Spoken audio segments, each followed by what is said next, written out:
Sebelum melanjutkan, jangan lupa subscribe dulu, terima kasih. Bab 475 Pahlawan Muda Chu Feng.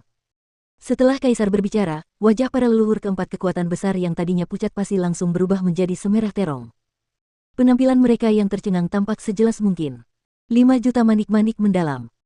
Meskipun itu adalah setengah dari 10 juta manik-manik mendalam dan mereka memang bisa mengeluarkannya, itu adalah akumulasi hampir 1000 tahun oleh nenek moyang mereka sebelumnya. Jika mereka menghilangkannya, itu sama saja dengan membuang-buang hampir 1000 tahun kerja keras leluhur mereka, dan 4 kekuatan besar mereka yang telah ada selama hampir 1000 tahun akan menjadi 4 gunung yang kosong. Namun karena Kaisar yang berbicara, mereka tidak berani menentang kata-katanya. Lagi pula, daripada mati, mengapa tidak berjuang dan bertahan hidup?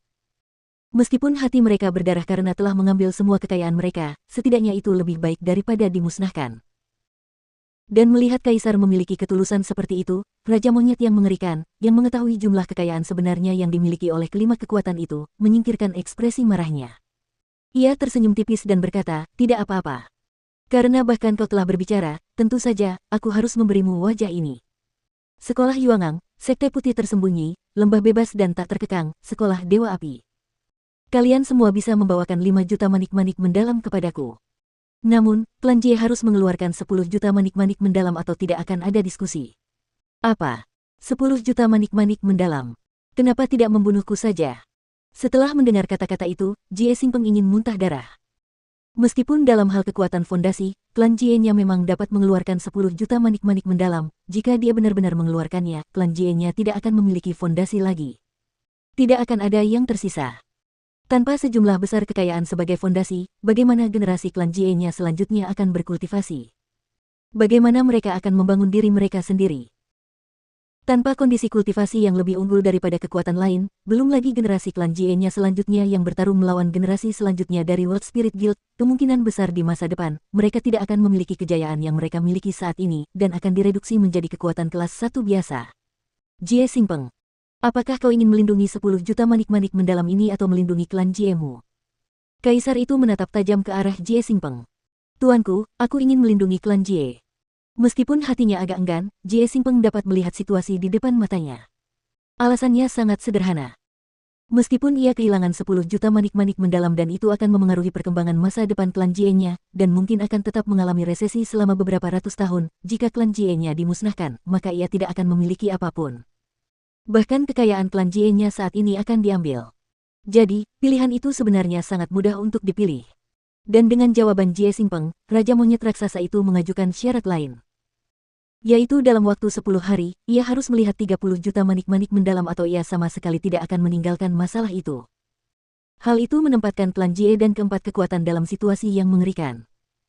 Meskipun mereka dapat mengeluarkan 30 juta manik-manik mendalam, mereka harus menjual banyak harta. Mereka benar-benar harus menjual apapun yang mereka miliki untuk mengumpulkan jumlah itu. Itu membutuhkan waktu. Selain itu, mereka tersebar di mana-mana. Jadi, bagi mereka untuk mengirimkan uang sebanyak itu di hadapan Raja Monyet mengerikan dalam waktu 10 hari benar-benar membuat keadaan menjadi terlalu sulit bagi mereka. Dalam situasi itu, Kaisar Dinasti Jiang sekali lagi tampil menonjol dan mengajukan ide bagus, yaitu beban 30 juta manik-manik mendalam akan dipikul oleh Dinasti Jiang. Itu juga berarti bahwa Dinasti Jiang akan mengeluarkan 30 juta manik-manik mendalam untuk diberikan kepada Raja Monyet mengerikan terlebih dahulu. Namun di masa depan, klan Jie dan keempat kekuatan harus mengembalikan 30 juta manik-manik mendalam kepada Dinasti Jiang. Raja Monyet Monster hanya peduli dengan jumlah manik-manik mendalam, bukan asal-muasalnya. Selama dia mendapatkan jumlah yang tepat, apapun tidak masalah.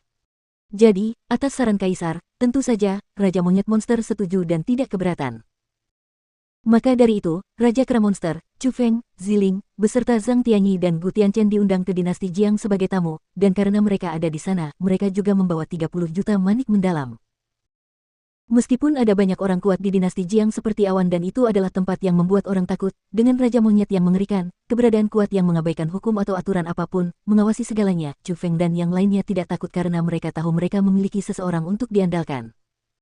Mereka naik kereta perang Dinasti Jiang tanpa khawatir sama sekali, dan berangkat ke Dinasti Jiang, kekuatan yang sangat besar di benua 9 provinsi.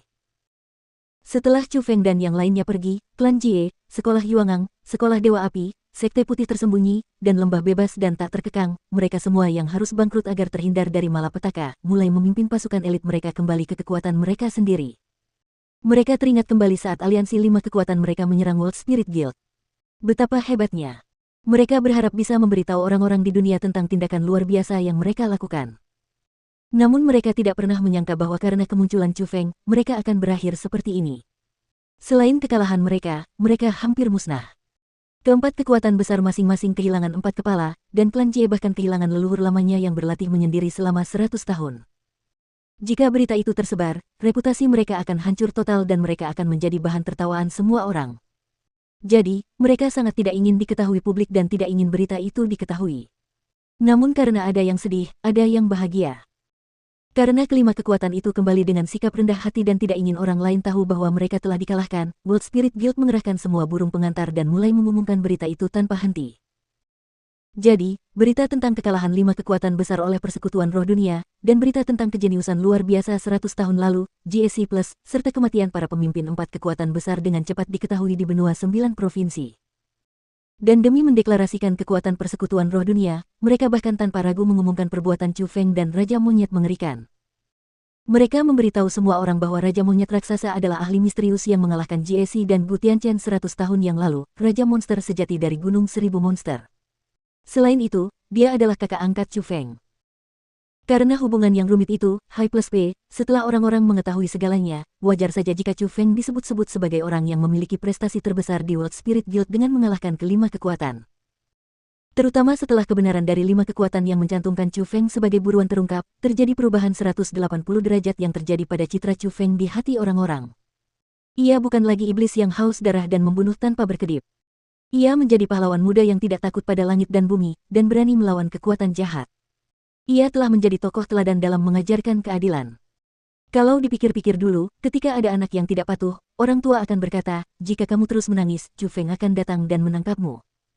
Anak-anak itu juga akan bersikap berlebihan dan langsung menutup mulut karena takut, tidak berani menangis lagi. Dapat dilihat betapa mengerikan nama jahat Chu Feng saat itu. Namun, sekarang sudah berbeda. Jika ada anak yang tidak patuh, orang tua akan berkata, jangan menangis. Ayo, aku akan menceritakan kepadamu sebuah kisah tentang pahlawan muda Chu Feng yang dengan berani melawan kekuatan jahat. Dan mendengar mereka mengucapkan kata-kata itu, anak-anak itu langsung berhenti menangis. Mereka akan duduk di tanah dan menunggu untuk mendengar cerita Chu Feng dengan mata terbelalak dan tidak bergerak. Tidak perlu disebutkan betapa gembiranya mereka. Adapun orang-orang yang sudah mengidolakan Chu Feng, mereka menjadi semakin gila. Bahkan ada sekelompok besar anak muda yang mulai berkemas untuk menuju Provinsi Azure.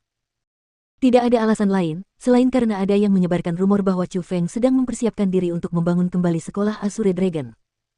Jadi, setelah orang-orang yang mengidolakan Chu Feng mendapatkan berita itu, tentu saja mereka mengambil inisiatif dan ingin masuk ke sekolah Chu Feng. Bagaimanapun, Chu Feng telah berubah total dari karakter negatif saat itu menjadi karakter positif. Dia telah meninggalkan jejak yang dalam di legenda benua 9 provinsi.